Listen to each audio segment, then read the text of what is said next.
Hello, hello. Welcome to MTG Unraveled, where we each choose a magic card and over-explain it to distract you from your current hyperfixation. I'm Rafa. Hey everyone, I'm Ryan.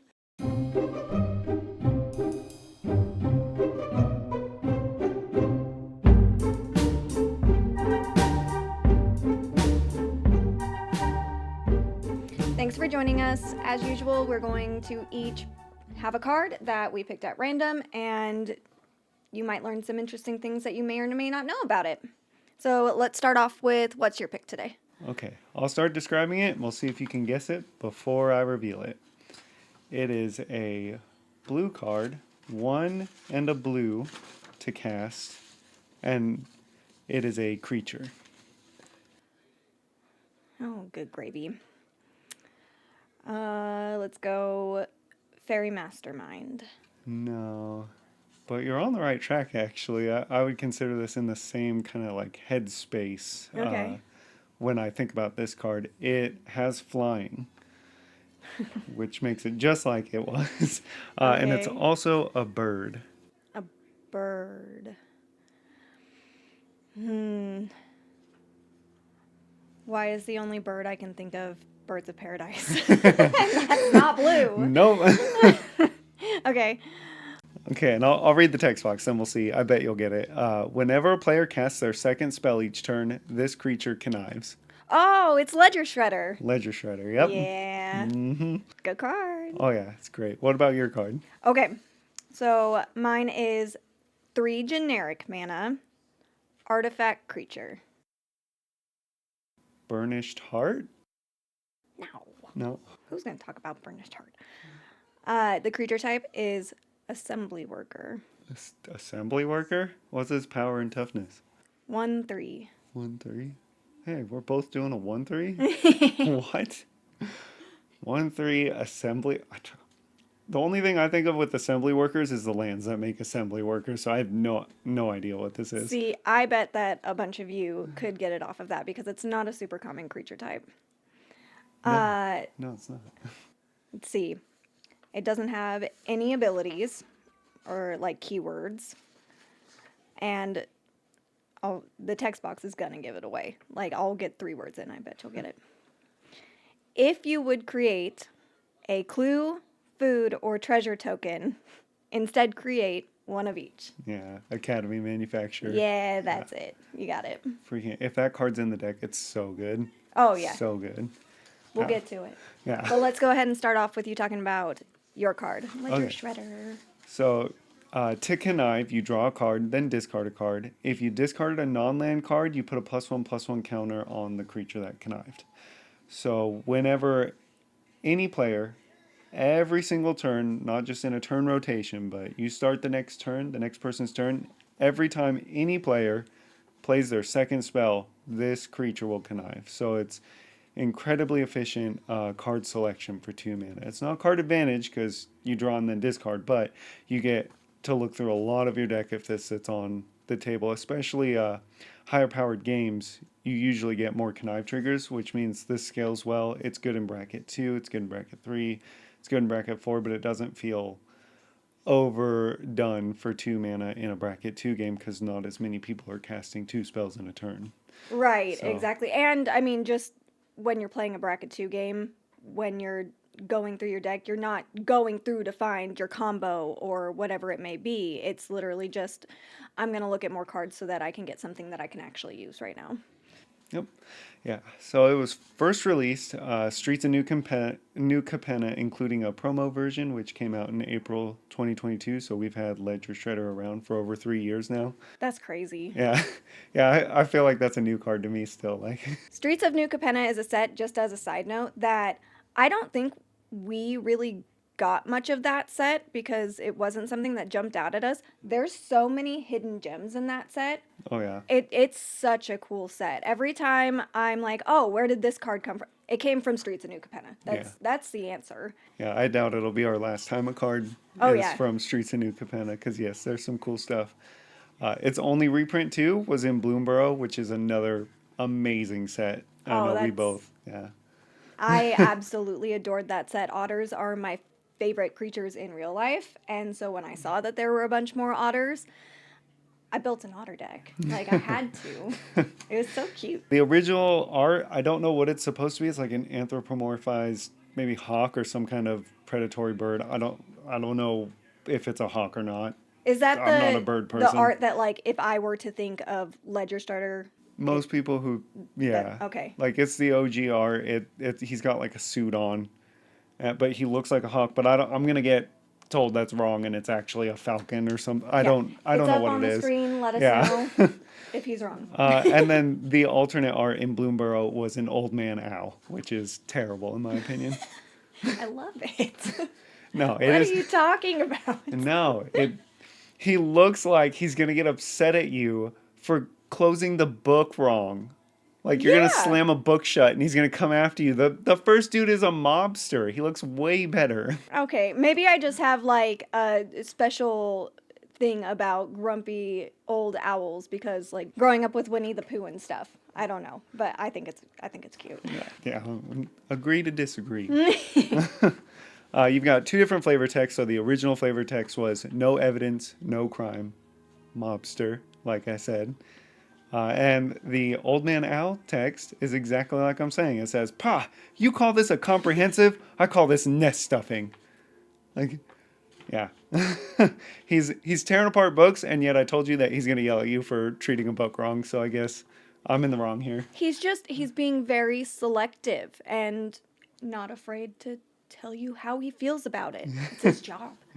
Yeah. So every format can use this card, except it's out of standard now because it's 3 years old, and it's not allowed in Pauper because it was a rare. The price of the card is about a cup of coffee at the moment for a regular base set. Are we talking like Starbucks cup of coffee or like your local coffee shop? I mean, there's not that much. $5 to $10. I don't know, somewhere around there. And the grandpa art will run you about twice as much, and then and more for the foil as well. So twice as much for the regular grandpa art, and then more for foil. Yeah. So I'll go into the lore a little bit here with Ledger Shredder 2. So this bird is part of the Obscura family, which is part of the New Capenna story. There were different organizations. This one's Esper based, so white, blue, black. And they're known for their pursuit of turning knowledge into power, which is just Esper to a T. Yeah. They have a reputation for deception and manipulation, so you can assume this bird would not be a nice bird to be around. You wouldn't trust them. And this is exactly why I bring up the card, and this is the only reason I chose it today. So if you go to Gatherer, you'll find an Easter egg in the rules text. Someone had a sense of humor when they wrote this card, and because at the bottom of the rulings, the last one says, quote, "Don't play with this card near any important paperwork. We can't take responsibility for what happens."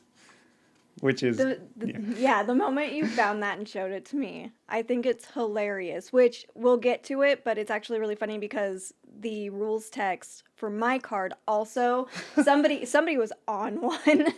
And I absolutely love finding little bits like that. So whenever you're looking up cards, check out the rules text. It might have something funny in there because what else are they going to do with their day, I guess? Yeah. Okay, well then let's get into your card too then, because that's all I've got. So okay, cool.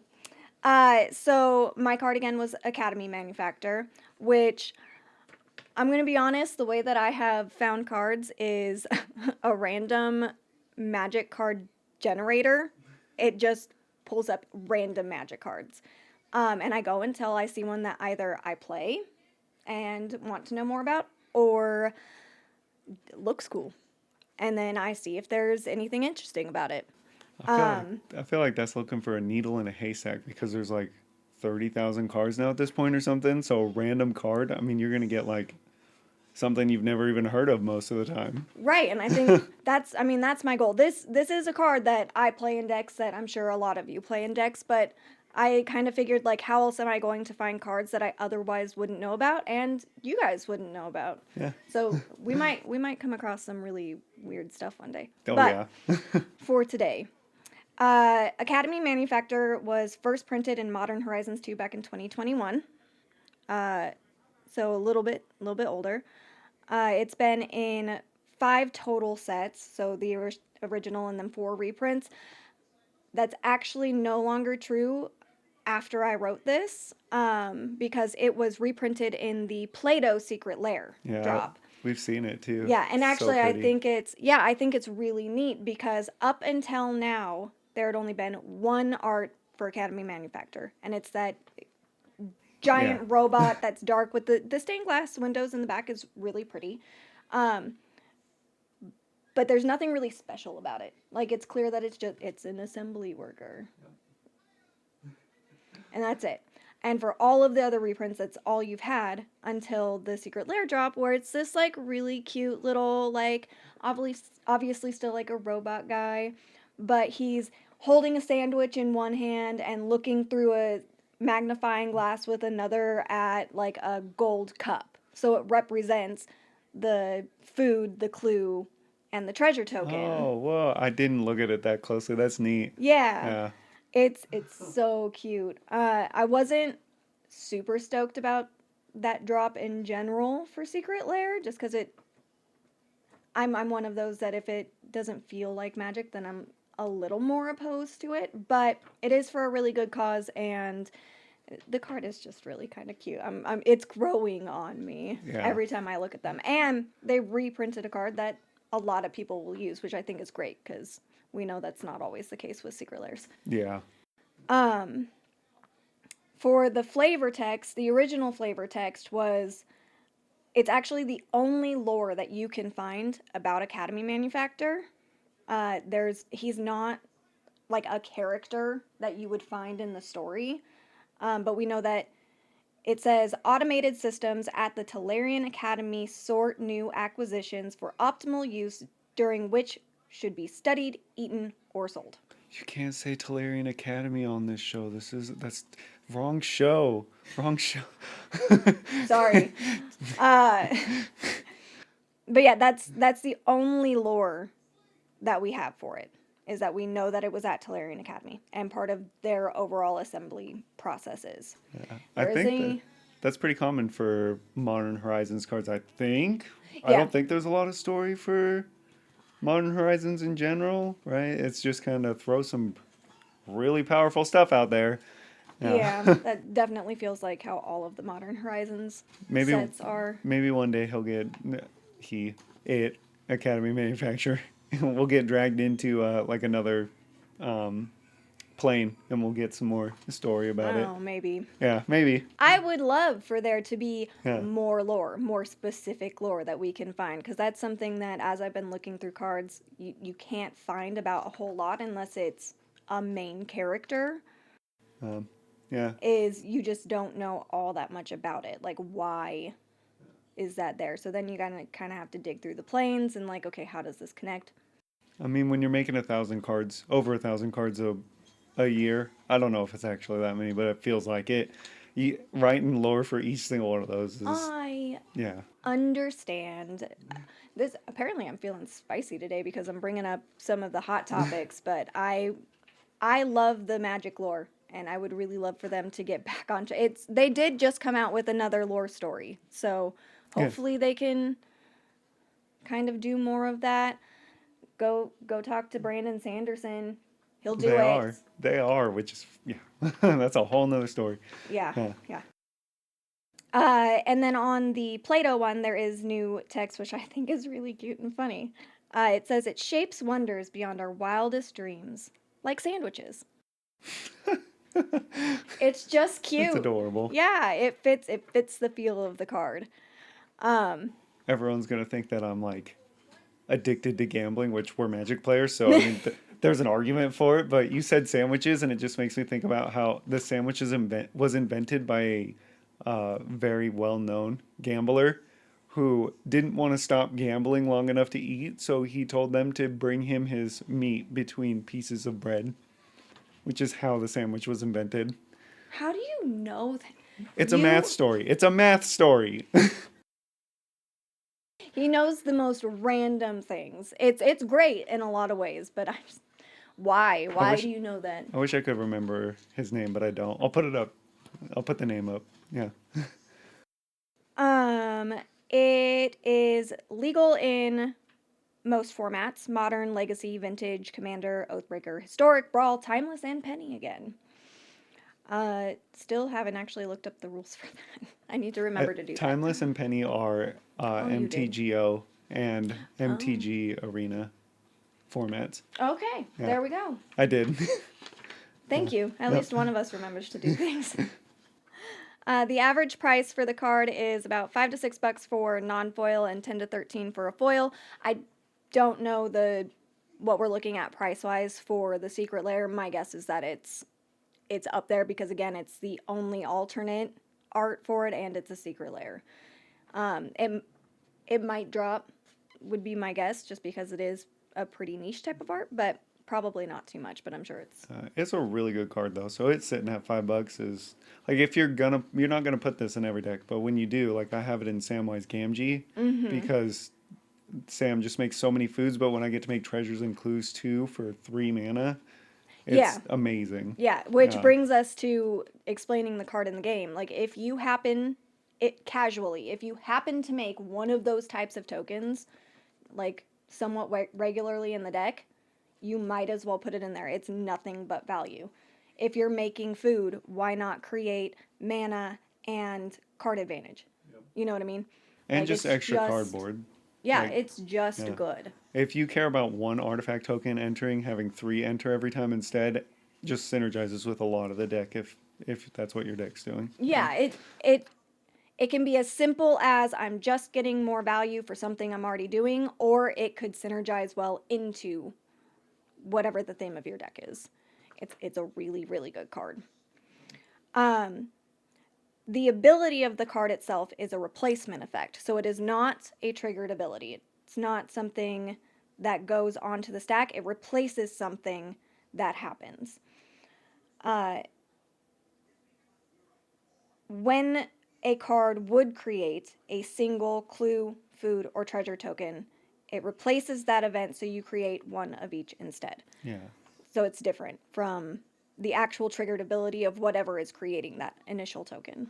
Yeah, so whatever triggers or whatever spell makes the token, just you pretend you add these words to it as well is really how I think of it. Yeah. You replace the original text of the triggered ability with you make all 3 of these instead. Yep.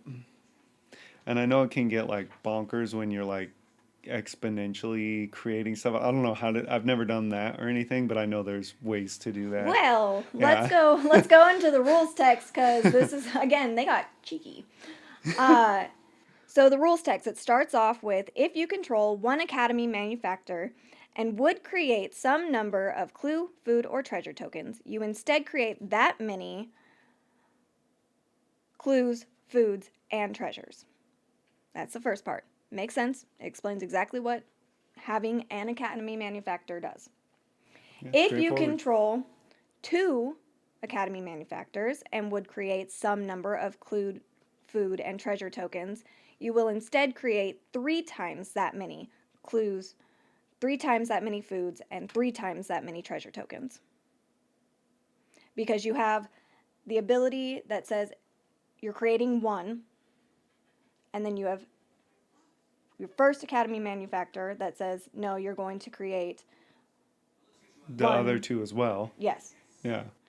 And then you have the second one that triggers, and now you're creating 1 of each of those. For each one of those. And then so for each one of those, so you go from I'm making 1 treasure to I'm making 1 treasure, 1 food, and 1 clue. So now you're creating, for the treasure, you're creating a treasure, food, and a clue.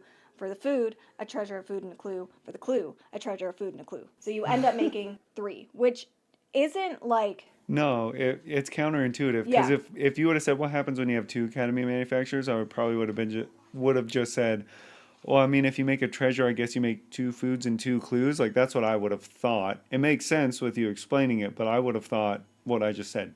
2 of the other 2 instead? Yeah. No, it's not intuitive at all. The next part of the rules, if you control 18 Academy manufacturers, I don't know, figure it out. Literally just says that. You figure out how to make 18 of them. It says that exact thing? Yes. That's hilarious. I don't know, you figure it out. And would create some number of clue, food, or treasure tokens, you will instead create 129,140,163 times that many clues, foods, and treasure tokens. It has that number written out 3 separate times. They went through and they did the math. Again, because apparently what else do they have to do with their game but to figure out what happens if you create a singular treasure token and have 18 Academy manufacturers. I kind of want to see if I can find that math online, because that's awesome. Yeah, it's insane because you replace it, create those, then replace it, create that. Yeah. Good for you for doing that. If I had that many, I would cry. I would just like to point out that if you somehow end up in a situation with 18, make sure to tell your opponents it's not infinite. It's not. So you have to figure it out. It's unnecessarily high. It might as well be infinite. If you're in a deck that is going to go through the trouble of creating that many copies of an Academy, like I would assume that you have something that says like when an artifact enters the battlefield, it deals the damage, or when it leaves. Yeah. Like that's game ending. I'm going to put 18, what was it, trillion or something? Million. 18 million damage triggers on the stack. Yeah. Yeah. That's hilarious. I thought it was so funny when I said, like, why? Why did they arbitrarily decide 18? Yep. And then tell you, no, you figure it out. I decided this, but you figure it out. Good Lord. Yeah. And then the last part of the rules is actually pretty useful, and not just random nonsense. It says creating a clue token this way isn't the same as investigating. Notably, an ability that triggers when you investigate won't trigger because you created a clue token due to this replacement effect. If the original token creation was because you investigated once, those abilities will still each trigger once, no matter how many clue tokens you end up creating. So if you have an Investigate Matters deck, like something happens whenever you investigate, Academy Manufactor is still good. It's just not going to synergize with those. If you create a treasure token and end up making a clue from Academy, it's not investigating, so you don't get any triggers off of that. Yeah, I was trying to follow. I'm like, I think I understand what's going on here, but then when you put it in layman's like that, yeah, that makes sense. Yeah. So the game sees creating a clue with this replacement effect as a different thing than what investigating is. But if it says if an artifact token enters, obviously it'll still be just as good as investigating. Yeah, you still have your artifact tokens entering the battlefield. Those things still trigger. It's just specifically it's not investigating. Yeah. Makes sense. Yeah. I think I would have guessed that one right if you would have asked me, but I don't know. Yeah. So my fun facts are this card Screams combo. So like I said, casually in any deck, if you make those tokens, it's good. It can also be really, really good in higher powered games where you're wanting to combo. I'm not going to go through any specific combos, but that's because it's currently a key card in over 80 different combos. Really? Yes. Basically, if you want something to go infinite, use Academy Manufactor. It's paired with other cards. There are ways that you can create infinite tokens, infinite mana, infinite storm count, enter the battlefield, leaves the battlefield, even mill. You name it, you want it to go infinite, it can do it. Just look it up. EDHREC has this really cool tool where you can go down and look at different combos that cards are part of and explains them and all of that. So if you're interested in it, check out EDHREC. I'm not going to go over 80 different combos, and none of them particularly stood out to me. So yeah, they're just all inherently powerful combos. Yeah. Great card, though. And then the last thing that I really wanted to bring up, because I know when I first started playing, the idea of replacement effects confused the heck out of me, is what happens when you have more than one. So I have a Roxanne deck where I run... It's all about creating a ridiculous amount of mana, because Roxanne says that whenever you tap a token for mana, it creates that much +1. So she automatically creates meteorite tokens, and then I make a lot of treasures in there. It's red-green, so card draw can be kind of iffy. That's actually usually the issue I have with the deck. So I put Academy Manufactor in there because I'm regularly making treasures, and that gives me clues so that I can actually start searching for ways to win the game with all the vast amounts of mana I have. Another card that I have in there is Zorn, which is 2 red elemental creature, 3/2. If you would create 1 or more treasure tokens, instead create those tokens plus an additional treasure token. So if I have Zorn and Academy Manufactor out on the battlefield and I create 1 treasure token, what happens? My guess would be that if you could choose how it would happen. So if you could make Academy Manufacturer happen first, and then you'd make one of each and an additional treasure because Zorn will happen after that. Or you can have Zorn happen first, and then you'll have 2 of everything because Academy Manufacturer will happen. Will affect both of those treasures. Right, exactly. So whenever you have 2 replacement effects that go onto a single triggered ability, you get to choose how they resolve. And in this case, you end up with either 1 clue, 1 food, and 2 treasures, or 2 treasures, 2 clues, and 2 foods. There's an obvious superior answer to that. Yeah. Why not have 2 of each? But it is your choice. If there's some effect out on the battlefield that punishes you for making, artifact tokens Yeah. or something like that, then you can choose to make 4 instead of 6. But it's up to you. Makes sense. Yeah. All right, that is my card. Okay. Before we say goodbye, is there anything that you're hyper fixating on? Yes. So, something that recently just came in, we were lucky enough that we were able to back a special Kickstarter project by Brandon Sanderson's for the Stormlight RPG. Yes. We are gigantic Brandon Sanderson fans. We have, I don't know how much you can see of it, but we have our Sanderson wall. I've read almost all of the Stormlight archives. I haven't read book 5 yet. Yeah, no spoilers for Wind and Truth.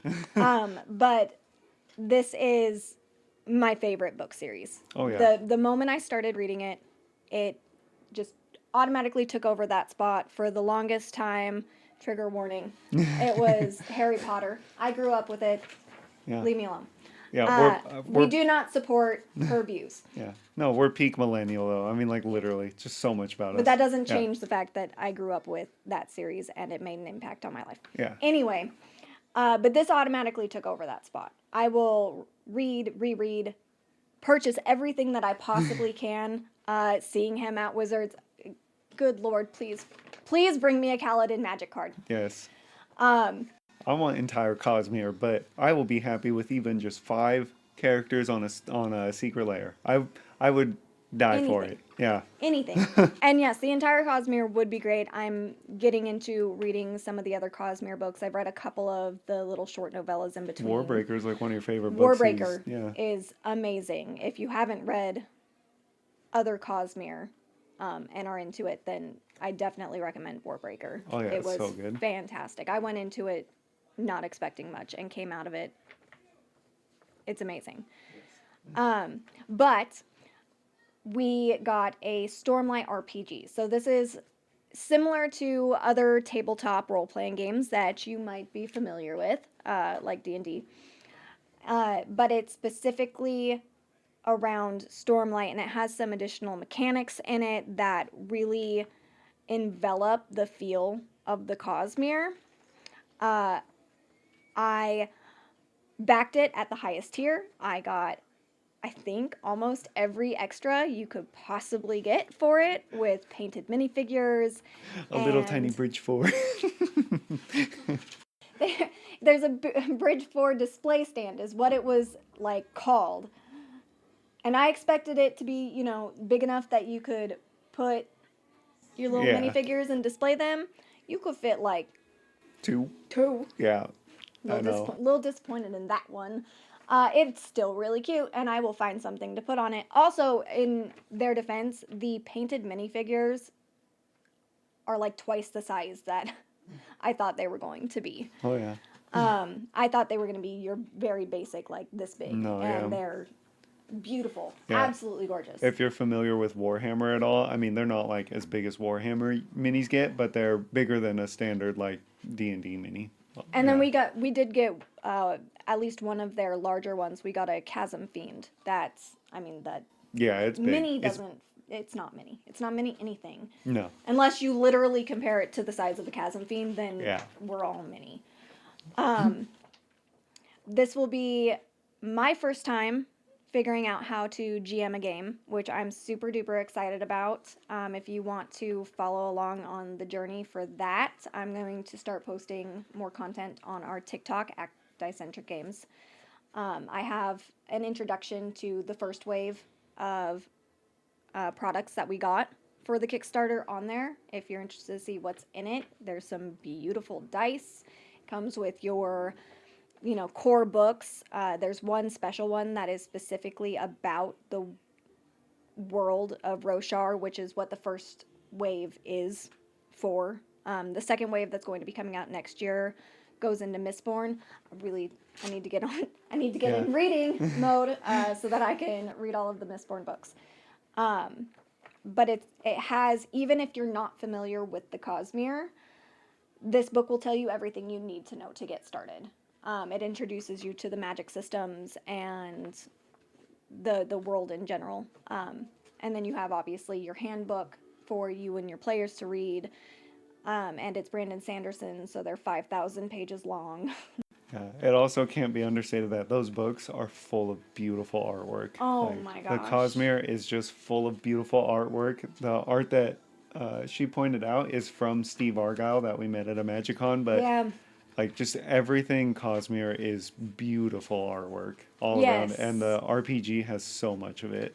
Yeah, so if you ever are at a MagicCon, check out and see if Steve Argyle is there. He does amazing work. My absolute favorite playmat Yeah. I got from him too, which he got a Stormlight one. Yes. Beautiful. I got one that has two little devil kitties on it, and it's And him and I'm assuming his wife, I don't know if that is his wife, yeah, I'm not whoever, sure. whoever's there with him, they're just really cool people too. oh yeah, super neat to just sit and chat with. He was super friendly.